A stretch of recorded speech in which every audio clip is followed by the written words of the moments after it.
Hey YouTube, Warbles on a lot here. I want to tell you a story about Rudolph the red-necked reindeer. Now, this sapling, eucalyptus sapling, I think it's probably a stringy bark. It's obviously dead. Rudolph did that. Rudolph the red-necked reindeer. Now what he's done here is reminiscent of what his grandfather used to do. You can see there's a strip of bark been left here. It's finally broken, but when the bark was still attached, what it was doing was it was bending this, pointing the what would have been intended to be still green head of the sapling away from the boundary with a next door neighbour who has shooters on his place, and pointing to the safe grazing. Rudolph is letting his does know that it's not safe out there on the apiarist side of the boundary fence. It is safe here on the greeny side of the boundary fence. And a lot of people had no idea at all that Rudolph the red-necked reindeer is smart enough, is able to manipulate the environment enough, has such an abstract view of the world as to leave turning point markers for the does while he's off checking out another patch of country which he's going to move them onto tomorrow. Now there's the one I just showed you, 25 metres away. Here's the next one, visible, a little bit further in from the fence. And the buck who did this one is not quite as skilled as his grandfather was, because he's leaving his restraining strand too thin at the top end and it's breaking off. If he knew what he was doing, he would have got this thing to point in and keep a green head on it, rather than dying off and pointing parallel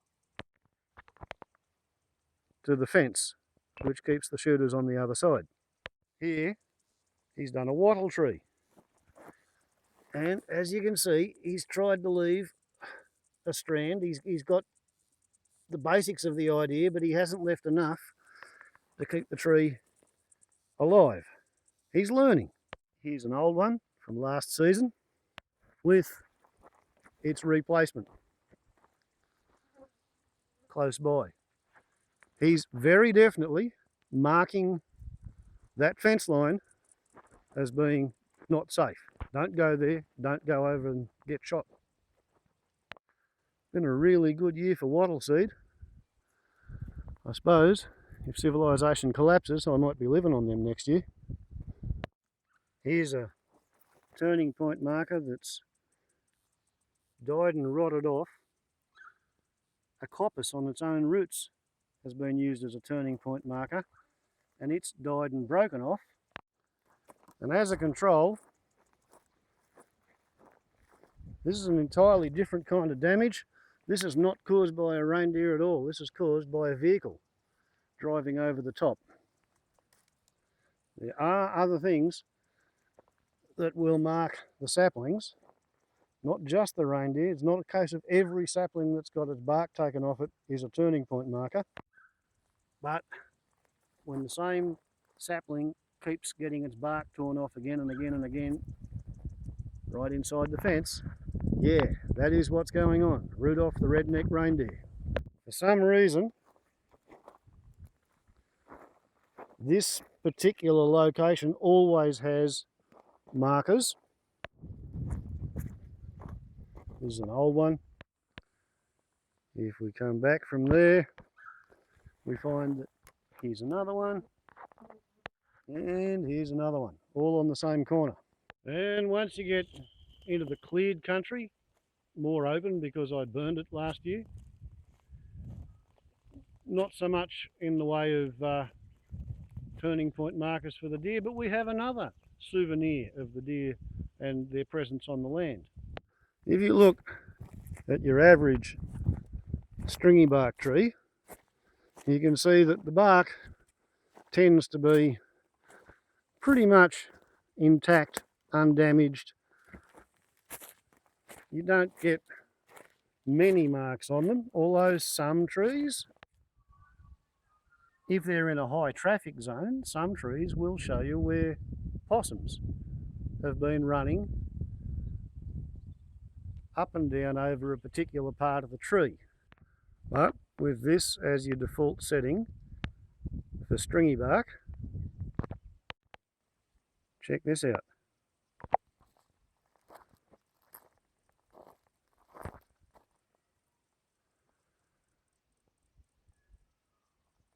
It's been ripped and torn and bashed.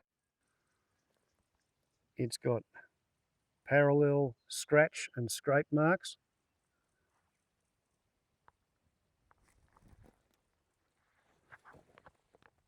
There's a great deal of broken bark fragments on the ground, scattered out for metres around the tree. And I may be wrong, but my theory is Rudolph the red-necked reindeer stands about as high as my head when he's scratching his antlers on the tree, and for some reason Rudolph the red-necked reindeer decided to come here and scratch his antlers right beside my hut, just to let me know that he lives in the forest as well.